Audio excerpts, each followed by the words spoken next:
Christmas ಹಬ್ಬ ಬಂತು ನೋಡಣ್ಣ,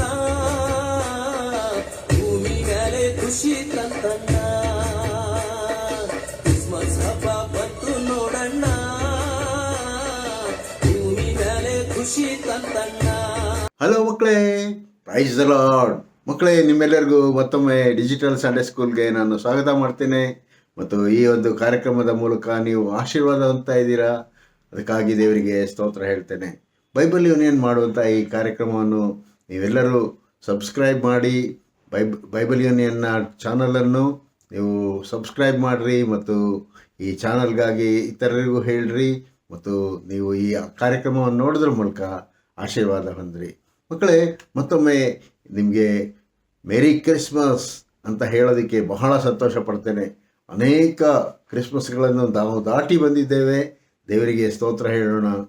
ಮತ್ತು ಈ ಸಮಯದಲ್ಲಿ ಕ್ರಿಸ್ಮಸ್ ಎಂಬ ಹೇಳಿದ್ರೆ ಏನು ಅರ್ಥ ಅಂತ ಹೇಳಿ ಸಹ ಮತ್ತೊಮ್ಮೆ ನಾವು ಕಲಿಯೋದಕ್ಕೆ ಹೋಗೋಣ. ಮಕ್ಕಳೇ, ಈ ಕ್ರಿಸ್ಮಸ್ ಹಬ್ಬದ ಸಮಯದಲ್ಲಿ ನಾನು ನಿಮಗೊಂದು ಸಣ್ಣ ಒಂದು ಉದಾಹರಣೆಯನ್ನು, ನಿಜವಾದ ಘಟನೆಯನ್ನು ಹೇಳೋದಕ್ಕೆ ನಾನು ಇಷ್ಟಪಡ್ತೇನೆ. ಅದೇನಂತ ಹೇಳಿದ್ರೆ, ನೀವೆಲ್ಲರೂ ಸರ್ಕಸ್ಗಳನ್ನು ನೋಡಿದ್ದೀರ.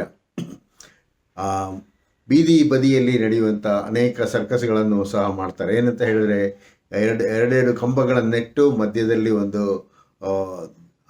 ರೋಪನ್ ಅಂತ ಹೇಳಿದ್ರೆ ಹಗ್ಗವನ್ನು ಕಟ್ಟಿ ಅದರ ಮೇಲೆ ನಡೆಯುವಂಥದ್ದನ್ನು ಮಾಡಿ ಸರ್ಕಸ್ ಮಾಡಿ ತೋರಿಸ್ತಾರೆ. ಒಂದ್ಸಾರಿ ಒಬ್ಬ ಅದೇ ರೀತಿಯಲ್ಲಿ ಆ ರೀತಿಯ ಸರ್ಕಸ್ಸನ್ನು ಮಾಡ್ತಾ ಇದ್ದ. ಆ ಕಡೆ ಈ ಕಡೆ ಎರಡೆರಡು ಕಂಬಗಳನ್ನು ಕಟ್ಟಿ ಮಧ್ಯದಲ್ಲಿ ಹಗ್ಗವನ್ನು ಕಟ್ಟು ಕೈಯಲ್ಲಿ ಒಂದು ಕೋಲನ್ನು ಹಿಡಿದು ಬ್ಯಾಲೆನ್ಸ್ ಆಗಿ ಹಗ್ಗದ ಮೇಲೆ ನಡೀತಾ ಇದ್ದ. ಅದನ್ನು ನೋಡೋದಕ್ಕೆ ಬಹಳ ಜನ ಸೇರಿದ್ರು.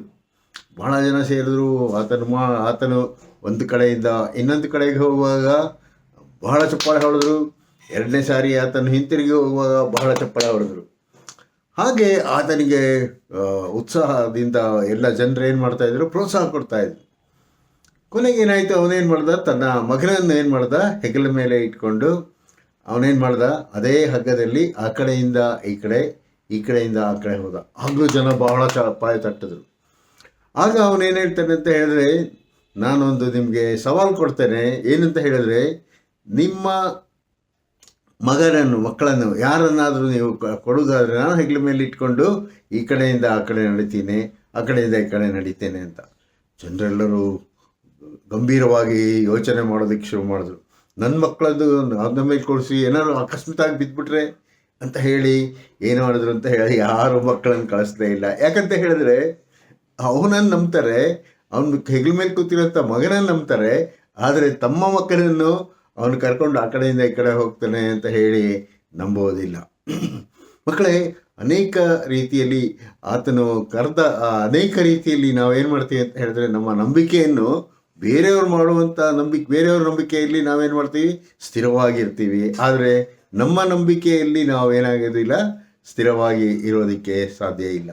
ಆದರೆ ನಮಗೆ ಈ ಸಮಯದಲ್ಲಿ, ಕ್ರಿಸ್ಮಸ್ ಸಮಯದಲ್ಲಿ ಎಲ್ಲರೂ ಬಹಳ ಆಡಂಬರದಿಂದ, ಸಂತೋಷದಿಂದ, ಉಲ್ಲಾಸದಿಂದ ಏನು ಮಾಡ್ತೀವಿ, ಈ ಕ್ರಿಸ್ಮಸ್ ಹಬ್ಬವನ್ನು ಆಚರಿಸ್ತೇವೆ. ಕ್ರಿಸ್ಮಸ್ ಅಂತ ಹೇಳಿದ್ರೆ ಕ್ರಿಸ್ತನನ್ನು ಆರಾಧಿಸುವುದು, ಮಗುವನಲ್ಲ, ಆದರೆ ಕ್ರಿಸ್ತನನ್ನು ಆರಾಧಿಸುವ ದಿನ. ಲೋಕರಕ್ಷಕನು ಈ ಲೋಕಕ್ಕೆ ಹುಟ್ಟಿ ಬಂದಂಥ ದಿನ. ಆದ್ದರಿಂದ ಇಡೀ ಲೋಕವೇ ನಾವೇನು ಮಾಡ್ತಾ ಇದ್ದೀವಿ, ಕ್ರಿಸ್ತನನ್ನು ಆರಾಧಿಸ್ತಾ ಇದ್ದೇವೆ ಅಂತ ಹೇಳಿ ಈ ಕ್ರಿಸ್ಮಸ್ ಹಬ್ಬ ಆಚರಿಸುವಂಥದ್ದು. ಅದರಿಂದ ಪ್ರಿಯ ಮಕ್ಕಳೇ, ಕ್ರಿಸ್ತನನ್ನು ನಾವು ಆರಾಧಿಸುವವರಾಗಿರೋಣ. ಮಗುವನ್ನಲ್ಲ, ಮಗುವನ್ನಿಟ್ಟಿರುವಂಥ ಸ್ಥಳವನ್ನಲ್ಲ, ಗೋದಲಿಯನ್ನಲ್ಲ, ಯಾವುದನ್ನೂ ಅಲ್ಲ. ಅದೆಲ್ಲವೂ ಏನಂತ ಹೇಳಿದ್ರೆ, ಅದು ಚರಿತ್ರಾರ್ಹವಾದಂಥ ವಿಷಯವನ್ನು ನಾವು ನೋಡ್ತೇವಷ್ಟೇ. ಆದರೆ ಆಚರಿಸುವಂಥದ್ದು ಕ್ರಿಸ್ತನನ್ನು ಆರಾಧಿಸುವುದು.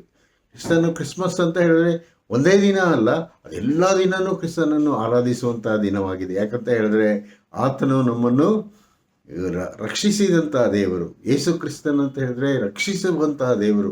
ಆದ್ದರಿಂದ ಆತನನ್ನು ಆರಾಧಿಸುವವರಾಗಿರೋಣ. ಆದರೆ ಆ ಸಂದರ್ಭದಲ್ಲಿ ಕ್ರಿಸ್ತನು ಹುಟ್ಟಿ ಬಂದಂಥ ಗಳಿಗೆಯನ್ನು ನಾವು ಜ್ಞಾಪಿಸಿಕೊಳ್ಳೋದ್ರ ಮೂಲಕ ಎಷ್ಟು ಕಷ್ಟ ನಷ್ಟಗಳ ಮಧ್ಯದಲ್ಲಿ ಆತನು ಹುಟ್ಟಿ ಬಂದಿದ್ದಾನೆ, ನಾವು ಸಂಭ್ರಮದಿಂದ ಆಚರಿಸ್ತೇವೆ. ಆ ಕಷ್ಟಗಳನ್ನೆಲ್ಲ ನೆನೆಸಿಕೊಳ್ಳುವಂಥ ದಿನ, ಸಂತೋಷಿಸುವಂಥ ದಿನ. ಅದನ್ನು ನಾವು ಉಲ್ಲಾಸದಿಂದ, ಸಂತೋಷದಿಂದ ಮಾಡುವವರಾಗಿರೋಣ, ಕ್ರಿಸ್ತನನ್ನು ಆರಾಧಿಸೋಣ. ಅದಕ್ಕಾಗಿ ನಿಮ್ಮನ್ನು ಸಹ ನೀವು ಸಿದ್ಧ ಮಾಡಿಕೊಳ್ಳ್ರಿ. ಮತ್ತು ಇತರರಿಗೂ ಈ ಸಂದೇಶವನ್ನು ಹೋಗುವಂತೆ ಈ ಸಂಡೇ ಸ್ಕೂಲ್ನ ನೋಡೋದಕ್ಕೆ ಹೇಳ್ರಿ.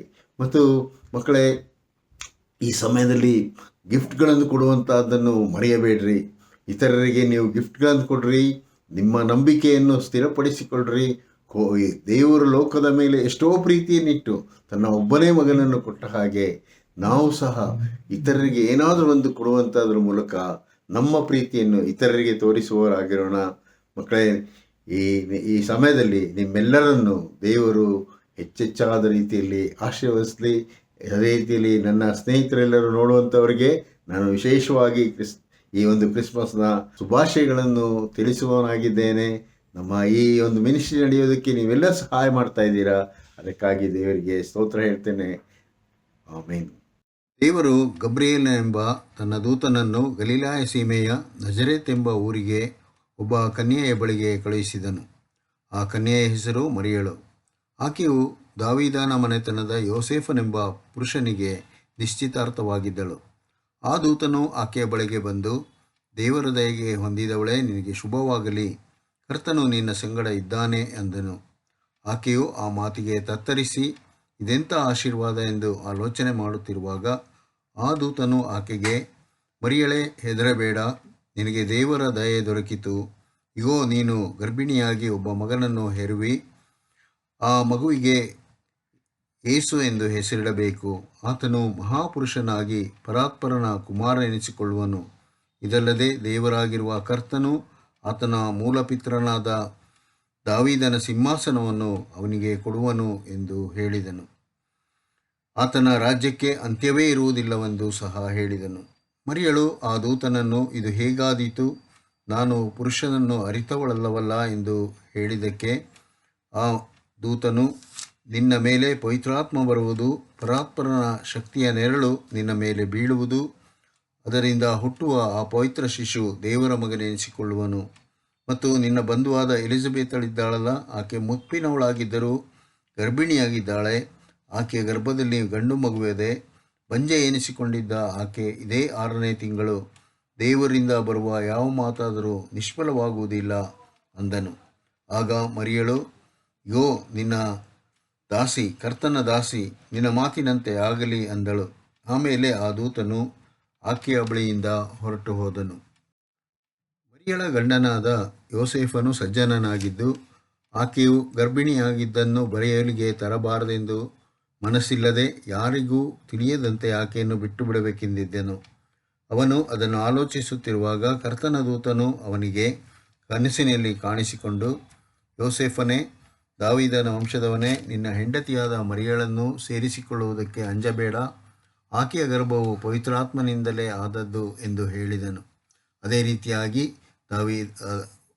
ಯೋಸೇಫನು ಆಕೆಯನ್ನು ಸೇರಿಸಿಕೊಂಡನು. ಅದೇ ಸಮಯದಲ್ಲಿ ಮರಿಯಳು ಎದ್ದು ಅವಸರದಿಂದ ಮಲೆನಾಡಿಗೆ ಹೋಗಿ ಯಹೂದ ಪ್ರಾಂತ್ಯದಲ್ಲಿರುವ ಒಂದು ಊರಿಗೆ ಸೇರಿ ಜಕರೀಯನ ಮನೆಯನ್ನು ಸೇರಿದಳು. ಅಲ್ಲಿ ಎಲಿಜಬೆತಳಿಗೆ ವಂದಿಸಿದಳು. ಎಲಿಜಬೆತಳು ಮರಿಯಳ ವಂದನೆಯನ್ನು ಕೇಳುತ್ತಲೇ ಆಕೆಯ ಗರ್ಭದಲ್ಲಿದ್ದ ಕೂಸು ಹಾರಾಡಿತು. ಮತ್ತು ಎಲಿಜಬೆತಳು ಪವಿತ್ರಾತ್ಮ ಭರಿತಳಾಗಿ ಮಹಾಧ್ವನಿಯಿಂದ ಕೂಗಿ, ನೀನು ಸ್ತ್ರೀಯರೊಳಗೆ ಆಶೀರ್ವಾದ ಹೊಂದಿದವಳು, ಮತ್ತು ನಿನ್ನಲ್ಲಿ ಹುಟ್ಟುವ ಕೂಸು ಆಶೀರ್ವಾದ ಹೊಂದಿದ್ದು, ನನ್ನ ಸ್ವಾಮಿಯು ತಾಯಿ ನನ್ನ ಬಳಿಗೆ ಬರುವುದು ಭಾಗ್ಯ ಎಷ್ಟೇ ಆಯಿತು ಎಂದು ಆಕೆಯನ್ನು ವಂದಿಸಿದಳು. ಆ ಕಾಲದಲ್ಲೆಲ್ಲ ಕಾನೇಶಕುಮಾರಿ ಬರೆಸಿಕೊಳ್ಳಬೇಕೆಂಬ ಆಜ್ಞೆಯು ಚಕ್ರವರ್ತಿಯಾದ ಅಗೊಸ್ತನಿಂದ ಹೊರಟಿತು. ಕುರೇನ್ಯನು ಸುರಿಯಕ್ಕೆ ಅಧಿಪತಿಯಾಗಿದ್ದಾಗ ಈ ಮೊದಲನೇ ಕಾನೇಶಕುಮಾರಿ ನಡೆಯಿತು. ಆಗ ಎಲ್ಲರೂ ಕಾನೇಶಕುಮಾರಿ ಬರೆಸಿಕೊಳ್ಳುವುದಕ್ಕಾಗಿ ತಮ್ಮ ತಮ್ಮ ಊರುಗಳಿಗೆ ಹೊರಟರು. ಯೋಸೇಫನು ಸಹ ತಾನು ದಾವೀದನ ಮನೆತನದವನು ಗೋತ್ರದವನೂ ಆಗಿದ್ದರಿಂದ ಹೆಸರು ಬರೆಸಿಕೊಳ್ಳುವುದಕ್ಕೆ ನಿಶ್ಚಿತವಾಗಿದ್ದ ಮರಿಯಳ ಸಂಗಡ ಗಲಿಲಾಯ ಸೀಮೆಯ ನಜರೇತ್ ಎಂಬ ಊರಿನಿಂದ ಹೊರಟು ಯೂದಾಯದಲ್ಲಿರುವ ಬೆತ್ಲೆಹೇಮ್ ಎಂಬ ಊರಿಗೆ ಹೋದನು. ಅಲ್ಲಿ ಮರಿಯಳು ಪೂರ್ಣ ಗರ್ಭಿಣಿಯಾಗಿದ್ದಳು. ಅವರು ಅಲ್ಲಿದ್ದಾಗ ಆಕೆಗೆ ದಿನ ತುಂಬಿತ್ತು. ಮತ್ತು ಆಕೆ ತನ್ನ ಚೊಚ್ಚಲು ಮಗನನ್ನು ಹೆತ್ತು ಬಟ್ಟೆಯಲ್ಲಿ ಸುತ್ತಿ ಛತ್ರದಲ್ಲಿ ಅವರಿಗೆ ಸ್ಥಳವಿಲ್ಲದ ಕಾರಣ ಆ ಮಗುವನ್ನು ಗೋದಲಿಯಲ್ಲಿ ಮಲಗಿಸಿದಳು. ಪ್ರಿಯ ಮಕ್ಕಳೇ, ಕಷ್ಟದಿಂದ ತೊಂದರೆಯಿಂದ ಬಳಲಿದರೂ ದಾವೀದನ ಮನೆತನದವನಾದ ಯೋಸೇಫನು ತನ್ನ ಹೆಂಡತಿಯಾದ ಮರಿಯಳೊಂದಿಗೆ ಬೆತ್ಲೆಹೇಮಿಗೆ ಸೇರಿ ಅಲ್ಲಿ ಆ ಮಗು ಹುಟ್ಟುವಂತಾಯಿತು. ಆ ಮಗುವೇ ಯೇಸು ಅಂದರೆ ರಕ್ಷಕನು. ಆ ರಕ್ಷಕನು ನಿಮ್ಮೆಲ್ಲರನ್ನು ಕಾಯುವಾತನು. ಹಾಗೆ ಕಾಯುವಂತೆ ನಾವೆಲ್ಲರೂ ಆತನನ್ನು ಪ್ರಾರ್ಥಿಸೋಣ ಮತ್ತು ಆತನನ್ನು ಸ್ತುತಿಸಿ ಆರಾಧಿಸೋಣ. ಪ್ರಾರ್ಥನೆ ಮಾಡೋಣ. ಪ್ರೀತಿಯುಳ್ಳ ನಮ್ಮ ತಂದೆಯ ದೇವರೇ, ಈ ಸಮಯದಲ್ಲಿ ನಿನ್ನ ಮಕ್ಕಳಾದ ನಾವು ಸ್ವಾಮಿ ತಲೆ ತಗ್ಗಿಸಿ ಬಂದಿದ್ದೇವೆ. ಸ್ವಾಮಿ, ನಿಮ್ಮನ್ನು ಸ್ತುತಿಸಿ ಆರಾಧಿಸುತ್ತೇವೆ. ಯಾಕೆಂದರೆ ನೀವೇ ಈ ಲೋಕದ ರಕ್ಷಕನು, ಒಡೆಯನು ಆಗಿರುವಂಥವರು, ದೇವರು ನೀವೇ ಆಗಿದ್ದೀರಾ. ಅದರಿಂದ ನಿಮ್ಮನ್ನು ಸ್ತುತಿಸಿ ಕೊಂಡಾಡುತ್ತೇವೆ. ಸ್ವಾಮಿ, ಈ ಸಮಯದಲ್ಲಿ ಈ ವಾಕ್ಯವನ್ನು ಕೇಳಿದಂಥ ಎಲ್ಲ ಮಕ್ಕಳನ್ನು, ತಂದೆ ತಾಯಿಗಳನ್ನು, ಸಂಡೇ ಸ್ಕೂಲ್ ಟೀಚರ್ಸ್ ಅವರನ್ನು ಪ್ರತಿಯೊಬ್ಬರನ್ನು ಆಶೀರ್ವದಿಸಿರಿ. ಘನಮಾನ ಸ್ತುತಿ ಸ್ತೋತ್ರ ನಿಮ್ಮೊಬ್ಬರಿಗೆ ಸಲ್ಲಿಸ್ತೇವೆ. ಯೇಸುವಿನಲ್ಲಿ ಬೇಡಿದ್ದೇವೆ ತಂದೆಯೇ,